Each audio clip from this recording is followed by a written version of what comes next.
ایک لڑکی لکھتی ہے کہ میں نے گھر کی صفائی کی، اسی دوران بھائی نے فون کیا کہ میں بیوی بچوں سمیت تمہاری ملاقات کے لیے آ رہا ہوں۔ کہتی ہے کہ میں باورچی خانہ چلی گئی تاکہ ان کے لیے جلدی میں کچھ تیار کر سکوں، پر گھر میں صرف 2-3 آم ہی پڑے تھے۔ جلدی میں 2 گلاس جوس تیار کر لیے۔ جب وہ آئے تو بھائی کے ساتھ اس کی ساس بھی تھی، جو کہ اس سے پہلے کبھی بھی نہیں آئی تھی۔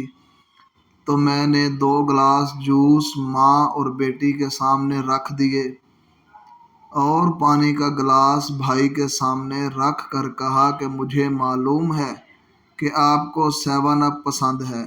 بھائی نے جیسے ہی گلاس منہ سے لگایا تو سمجھ گیا کہ یہ تو پانی ہے۔ اسی دوران ساس نے میرے بھائی سے کہا، بیٹا 7 اپ میرے معدے کے لیے اچھی ہے، اس لیے میرا جوس تم پی لو اور 7 اپ مجھے دے دو۔ یہاں پر میرے اوزان خطا ہوئے، سخت شرمندگی محسوس ہونے لگی کہ میری چالاکی رسوا ہو جائے گی، پر اللہ تعالیٰ میرا بھائی کو سلامت رکھے۔ بھائی نے اپنی ساس سے کہا، اس گلاس سے تو میں نے کافی 7 اپ پی لی ہے، آپ کے لیے میں فریج سے بوتل لاتا ہوں۔ اس نے گلاس لیا اور جلدی سے باہر نکلا۔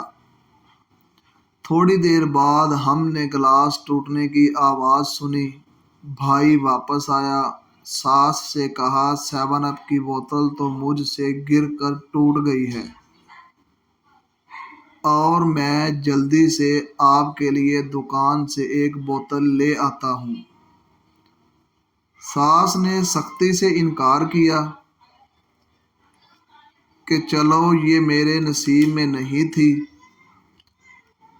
جب وہ رخصت ہونے لگے تو بھائی پیچھے رہا، خدا حافظ کہا، مصافحہ کے لیے ہاتھ دیا اور اسی دوران ہاتھ میں پیسے بھی تھما دیے اور مسکرا کر بولا، میری پیاری بہن کچن میں گرے ہوئے 7 اپ کی جگہ کو دھو ڈالنا۔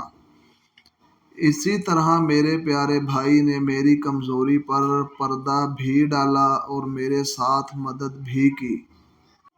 سَنَشُدُّ عَضُدَكَ بِأَخِيكَ، ہم تیرے بھائی کے ساتھ تیرا بازو مضبوط کر دیں گے۔ سورۃ القصص آیت نمبر 35۔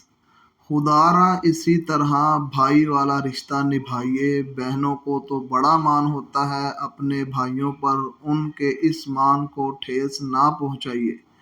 اللہ پاک ہم سب کی بہنوں کو سلامت رکھے، آمین یا رب العالمین۔